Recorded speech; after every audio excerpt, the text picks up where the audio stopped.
नमस्कार। सरायकेला खरसुआ जिले में कोयला माफियों का बड़ा खेल फल फूल रहा है। चांडिल के दलमा वाइल्ड लाइफ सेंचुरी, गज परियोजना और इको सेंसिटिव जोन क्षेत्र की तराई NH 33 टाटा रांची हाईवे पर स्थित रामगढ़ एलिफेंट कॉरिडोर के करोड़ों रुपए खर्च से बनाए फ्लाईओवर ब्रिज के नीचे अवैध स्क्रैप डाल चल रहा है। इससे हाथियों का झुंड डिस्टर्ब होकर इचागढ़ विधानसभा क्षेत्र में पलायन करने लगा है। चांडिल थाना क्षेत्र की दलमा वाइल्ड लाइफ सेंचुरी, गज परियोजना और इको सेंसिटिव जोन की तराई NH 33 पर रामगढ़ एलिफेंट कॉरिडोर के फ्लाईओवर ब्रिज नीचे अवैध स्क्रैप डाल संचालित हो रहा है। इससे एलिफेंट कॉरिडोर से गजों का झुंड डाइवर्ट होकर इचागढ़ में पलायन कर गया।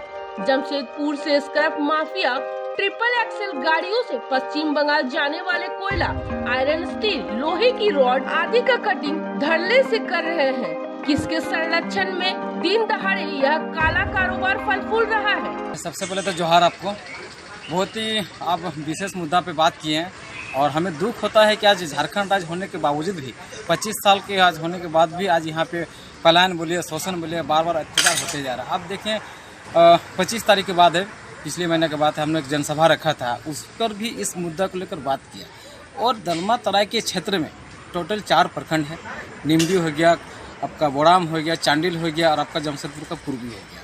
4 प्रखंड को जो है इको सेंसिटिव जोन घोषित कर दिया है। आज इको सेंसिटिव जोन घोषित होकर लगभग 14 साल पूरा हो गया। और इको सेंसिटिव जोन में ये गजट में साफ लिखा गया है कि आप उसमें पक्का घर नहीं बना सकते हैं, सड़क नहीं बना सकते हैं और खासकर देखा जाए कि जीव जंतु के संरक्षण के लिए बनाया गया है। लेकिन आज दुर्भाग्य की बात है कि NH में देख लीजिए, पार्टी से लेकर चांडिल के बीच में और सबसे ज़्यादा आसनमनी, फदलोगोड़ा, रामगढ़, कांदरबड़ा के बीच में सबसे ज़्यादा अलीगल का अवैध काम हो रहा है।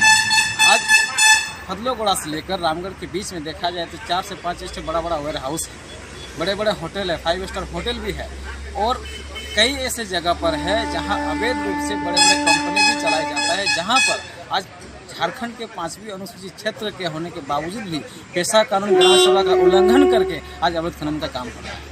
और दलमा तराई के क्षेत्र में जो इको सेंसिटिव जोन के जिसका क्षेत्र में सीमा में आता है, सीमा के अंदर भी इस तरह का अवैध काम हो रहा है और वन विभाग, वन अधिकारी इस पर मौन है। आज जब ने आपने बोला कि हाथी कॉरिडोर का बात है, हाथी कॉरिडोर देखा जाए तो 10 से 15 करोड़ का बजट है और हाथी कॉरिडोर उसी के लिए बनाया गया है ताकि हाथी आना जाना कर सके। लेकिन हाथी कॉरिडोर के मुख्य द्वार पर ही 7, 8, 10 ऐसे कंपनी हैं जहां वन भूमि में भी आता है, रामगढ़ ग्राम सभा का भूमि में भी आता है, जहां 3-4 ऐसे कंपनी मेरे पास दस्तावेज है। वो कंपनी जो है अवैध रूप से बिना ग्राम सभा का अनुमति से आज वहाँ पर अवैध संचालन भी हो रहा है, यानी कि पेशा कानून का भी धज्जा उड़ा रहा है, ग्राम सभा का भी धज्जा उड़ा रहा है और इको सेंसिटिव जोन का भी उल्लंघन है। दूसरी बात है कि वन अधिकारी, पर्यावरण, वन विभाग जो है वन अधिकारी अधिनियम के तहत भी पर्यावरण का अधिकार भी सारे कानून का धज्जा उड़ा के अपना मनमानी तरफ से ये काम। दलमा सेंचुरी के इको सेंसिटिव जोन के रामगढ़ और आशानवानी टाटा रांची हाईवे NH 33 किनारे कोयला का काला कारोबार धड़ल्ले से चल रहा है। चांडिल थाना अंतर्गत हड्डी गोदाम के समीप दलमा पहाड़ से सटे वेयर हाउस और कोयला, आयरन का कारोबार फल फूल रहा। सूत्रों के मुताबिक धनबाद, रामगढ़ और उड़ीसा से टेलरों से कोयला लाकर करोड़ों का खेल हो रहा है। कोयला माफिया कैमरा देकर फरार, ड्राइवर ने ओडिशा बताया लेकिन पेपर नहीं दिखाए। प्रभाकर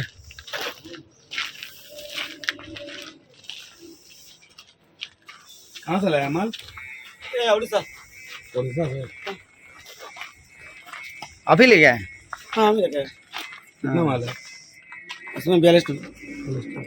किसका माल? माता रानी।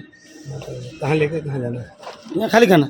यही हाँ, खाली निकला था। राज्य सरकार, केंद्र सरकार सब यहाँ पर मौन है, समझ में नहीं आता कि ये चल क्या रहा है। लेकिन हम आज देखें जो आपको कॉरिडोर है उसमें अवैध रूप से कुछ चालन और कुछ ऐसे काटिंग वगैरह करते जा रहे हैं, जिनके कारण वो हाथी कैसे आवागमन करेगा। बहुत महत्वपूर्ण बात है। आज से 1 साल बाद, 1 साल पूर्व का मैं आपको घटना बता रहा हूँ। करीबन जहाँ हाथी का मुख्य कॉरिडोर है, जहाँ पे पुल बनाया गया है, वहाँ पर पिछले साल की बात है, 1 या 2 जनवरी की बात है, शायद ऐसे कुछ दिन है, उसी समय वहाँ पे कचरा भी फेंका जा रहा था। जहाँ पर जेसीबी का भी जब्त किया गया, हमने ही उसको दिया था, जेसीबी भी जब्त कर गया था, लेकिन उसका कोई कार्रवाई भी नहीं है और शाम तक जेसीबी को छोड़ गया, यानी कि सीधी विभाग के साथ में मिली भगत है। ये मेरा ये है। एक बात है कि दलमा पहाड़ जो है हम लोग का हाथियों का पहाड़ माना जाता है, ठीक है। आज बोलते ना कि कहीं पे निशान है, कहीं पे निगाहें है, कहीं पे इशारा। एक तो कहावत होता है कि एक तरफ इशारा कर रहा है, एक तरफ निगाह है, एक तरफ का काम कर रहा है। यहाँ घुमा फिरा के बड़े बड़े पूंजीपति कॉरपोरेट घराने के साथ साथ में विभाग की मिलीभगत से इस तरह का काम हो रहा है। और इसमें जो आवाज़ उठाता है, खासकर हम नहीं जानते मेरा क्या होने वाला है, लेकिन खासकर जो आवाज़ उठाता है, आवाज़ उठाने वालों को ही हमेशा कभी इनकाउंटर किया जाता है, तो कभी झूठा केस में जेल भगाया जाता है। आज देखिए ना, कुछ दिन पहले एक सरदार को डाटू सिंह को जेल भेजा गया था। ऐसे कई सारे मुद्दे हैं, हमेशा इतिहास गवाह है कि आवाज़ उठाने वालों को ही झूठा केस में जेल घुसाया जाता है। इसलिए हम फिर से कॉलिंग करें, अगर इस तरह का काम हो रहा है तो फिर आज महासभा हुआ, कल के आने वाला समय में दलमा स्वाभिमान सुरक्षा जन सम्मेलन का काम करेंगे और 135 गांव रोड पे उतरने पर बाध्य हो जाएगी। क्या नाम है आपके स्टूडेंट? मेरा नाम हुआ सत्यनारायण मुर्मू और समाज सेवी।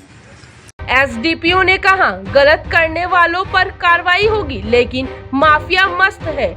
हाथी विचरण क्षेत्र में यह सब बड़ी कंपनियों कैसे बसी, जांच होनी चाहिए। रिपोर्टर अजय कुमार गुप्ता, समाचार एक्सप्रेस झारखंड 24/7।